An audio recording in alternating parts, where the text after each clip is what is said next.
All right, it is Saturday morning here, so we got fuel in the truck, and we're getting ready to head out. We're gonna go up to the field. We moved up there last night with the corn combine and the grain carts, so we're gonna head up there with the pickup truck. That way we got a truck in case we need it. Dad should be coming up with a semi anytime now, so we'll get started today on combining some corn. We've been running for the past couple days, but yesterday I did a test plot for Bex, and so that's not really exciting because you do the same thing over and over.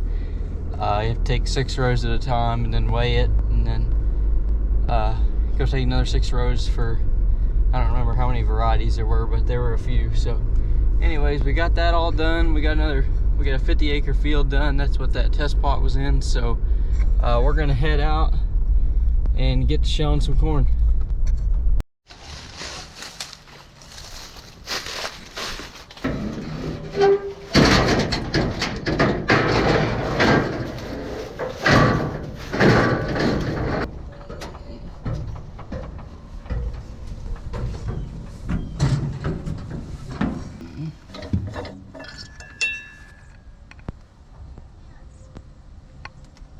Looks like we need to add oil.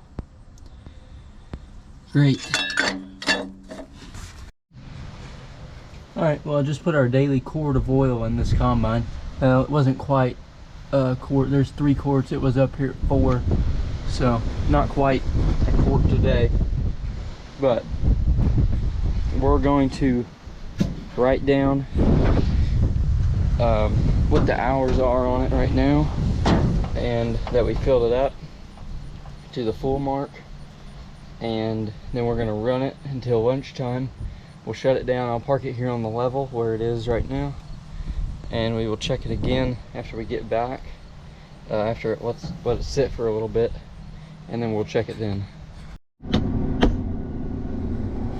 All right, we're gonna get a notebook out and log all this down, because a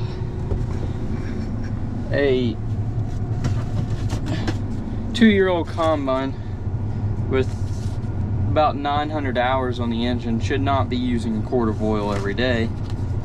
Our 9870s did not even use that much. They used just a hair every day, but that is to be expected whenever it's sitting there running wide open. And this one wasn't even ran a full day yesterday after I filled it up. I filled it up yesterday afternoon with some oil and ran probably maybe an hour up here at this field, and it was already down that much. So we're gonna log this down, that way whenever we talk to deer about it, we have our records of what's going on. All right, we're started in here, so made a pass along the waterway. This corn down here along the waterway is doing really good.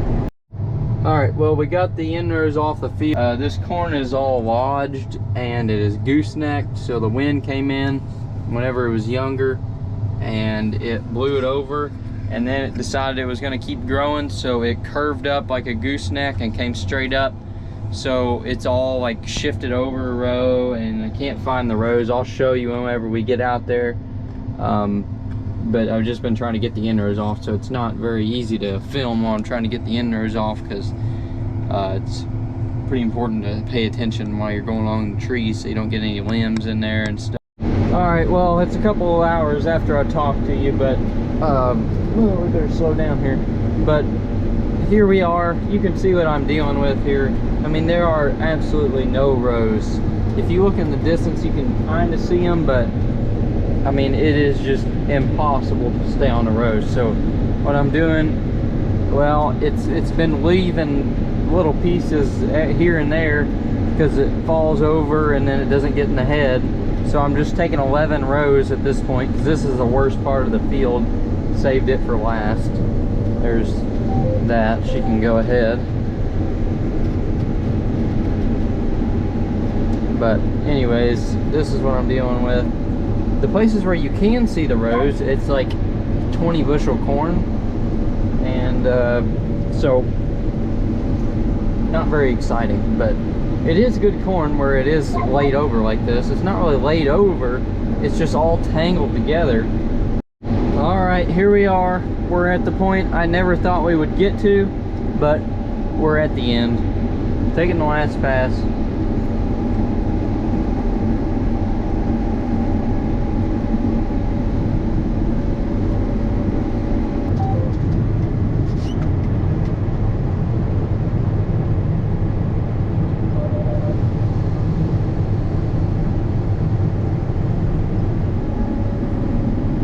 Here's your little view of their controls here.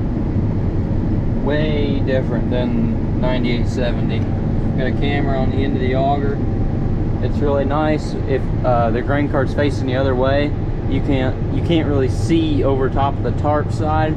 Well, that camera's nice because you can see whenever you have the camera, so that's helpful. Because sometimes whenever we're doing inrows, it's nice to just have the grain cart pulled the other way, depending on the situation. So that way I can see in there. It's pretty helpful. I didn't know if it would be very helpful at first whenever I put it on there, but it seems like it's pretty nice. So we're gonna finish up unloading here. There's some spots out in the field I might go pick up because where the corn was down, it was leaning, and then some of it got out of the head, and then on the next pass it didn't pick it up. So there's a bunch of little missed spots out there. Might try to go get the big ones. Cody's been out there picking some of it, like I said. So anyways, that looks like it's about it. Look, Cody's got the rock box full of ears. He's throwing them all in here now.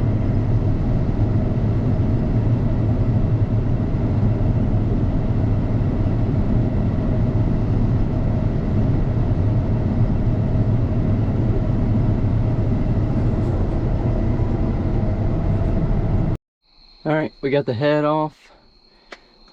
Grain carts are tarped. Dad and Krista went back to the farm. Me and Cody we took the head off and getting all our crap out of here for the day. Got my stuff logged down for the engine, so we'll check the oil in the morning and we'll get back at it. We are finally in some standing corn. It is definitely a relief.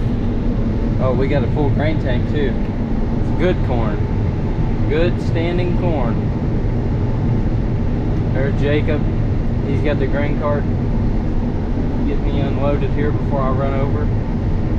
I'd say I'm gonna run over before he gets me unloaded. I can feel it coming.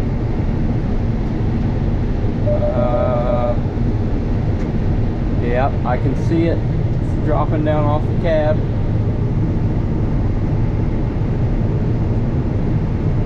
Just got out and I did a power shutdown on the combine. So that's where I shut everything off and stop as fast as I can. And then I get out there and take some shields off the side of the combine and look for any adjustments that need to be done.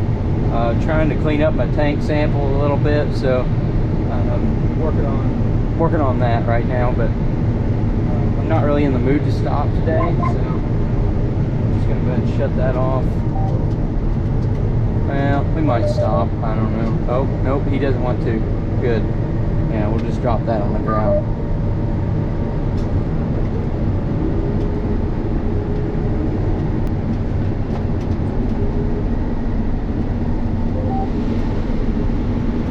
Auto steer.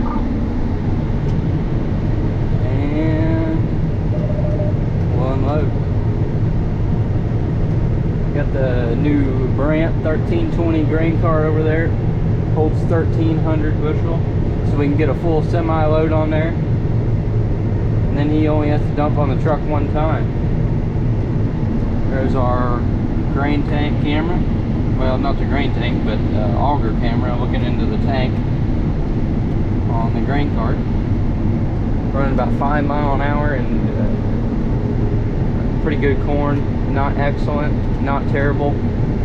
So they can really knock something out at 5 miles an hour.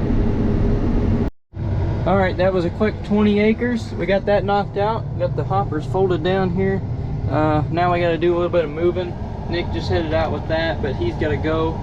So me and Jacob are here. So we're gonna bring the grain cart and the semi back to the farm. where we will unload that grain cart, and then we can get a pickup truck and come back for the head and the combine. We're going to be moving across town, so might have to get another person to help us do that.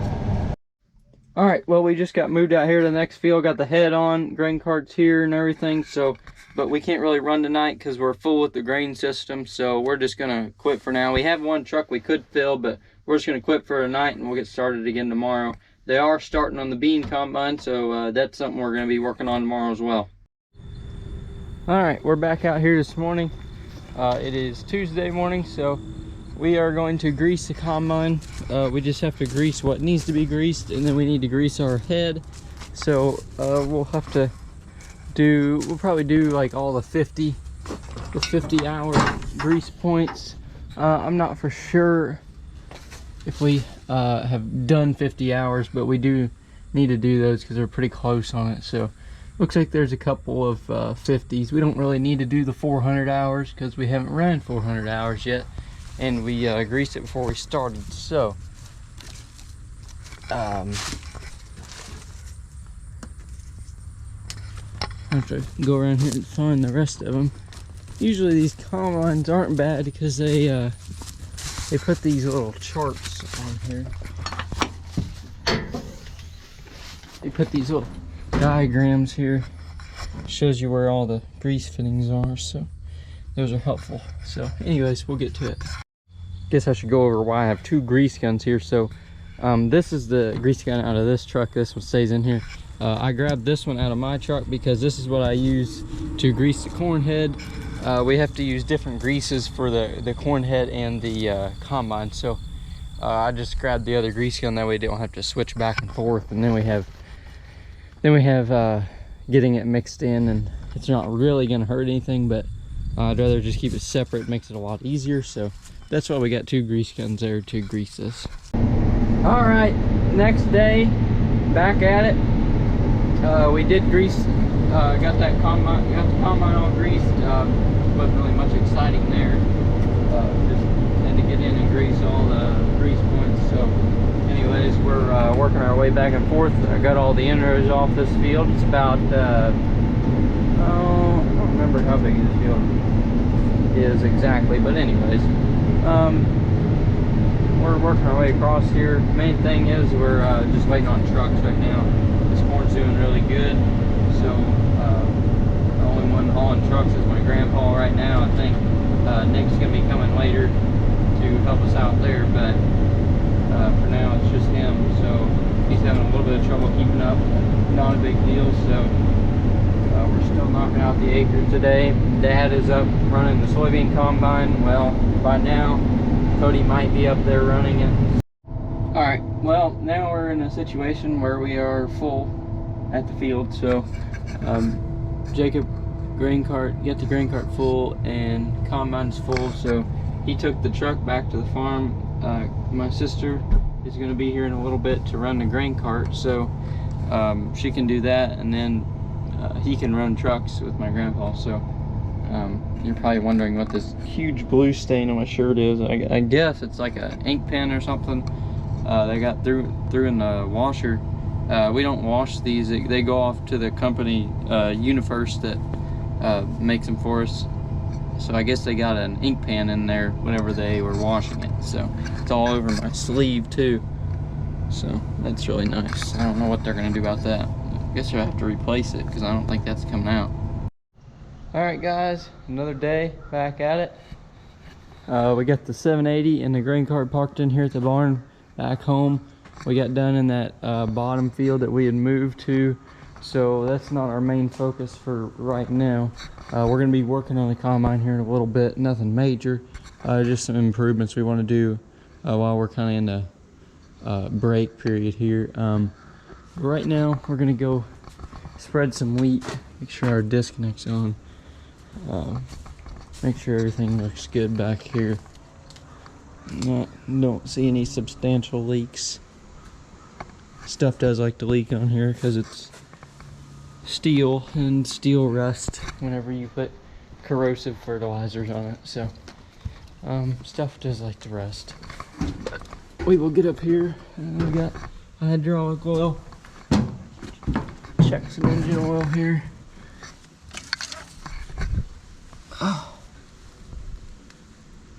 Oh, we're right on. Here and spread some wheat. All right, well, it looks like I haven't moved for the day, but it's already 4:30 and I still have not gotten in the spreader truck, because as soon as I was about to get in there, I was actually just talking to you. He checked the oil and everything, and then Dad pulled up and he wanted to change the concaves in that combine. That's what I was talking about we needed to do to it earlier. So he pulled up and he said, let's go ahead and do this. So we did that, and that took a while.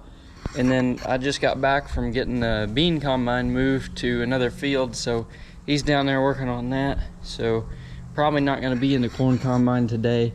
That'll be either tomorrow or probably Monday, because we got a little bit of silage we need to chop tomorrow probably. Just depends on how it goes. So get this thing started up. No. Sometimes it doesn't like to. There we go. Now we're gonna go get some wheat spread. All right, we just got pulled in here to the field, not very far away. We got about, I think it's about 65 acres here, so we'll get it knocked out, no big deal. And then Krista will come up here and run the McFarlane over it, knock down all the stalks and work the weed in, and it'll be a real nice cover crop for next year. All right, knocking it out. We're almost done here in the big field. Just got to do that back field across the ditch. I got the hiccups like terrible today. Anyways, there is a bald eagle flying around me up here. He's got a dead raccoon laying up here in the field. If I can talk, there he is right there, if you can see him.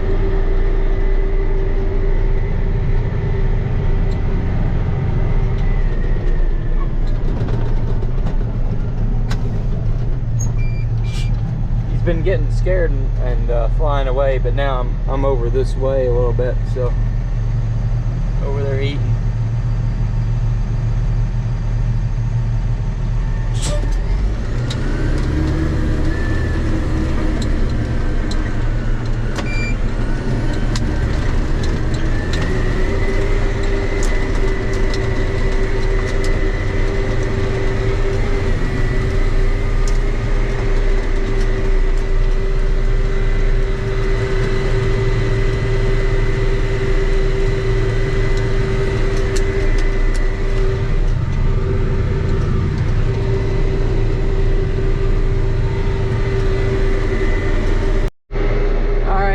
Done up here at this field, just gotta wait on it to get worked in now. I think I'm gonna go down and do that where we cleared all those trees out. I spread that earlier this year with some rye and grass seed, but some of it didn't come up, so I might go toss some of this weed on there just to get something on there for the winter. All right, well, we got that done. I think I shook every bone in my body loose, so that's good. I already spread this once and then it didn't come up as very great. This all came up pretty decent here, but some of them places back there didn't. But it's like rough. It's like crazy. I don't know how this spreader truck held together throughout it, but anyways, luckily I made it out too. So we're gonna head this back up to the barn for tonight and see if there's anything else that needs to be done. All right, got it parked back here in the barn. So that's done. Now we got some ground to work with the McFarlane, the vertical tillage tools, so keep that moving. And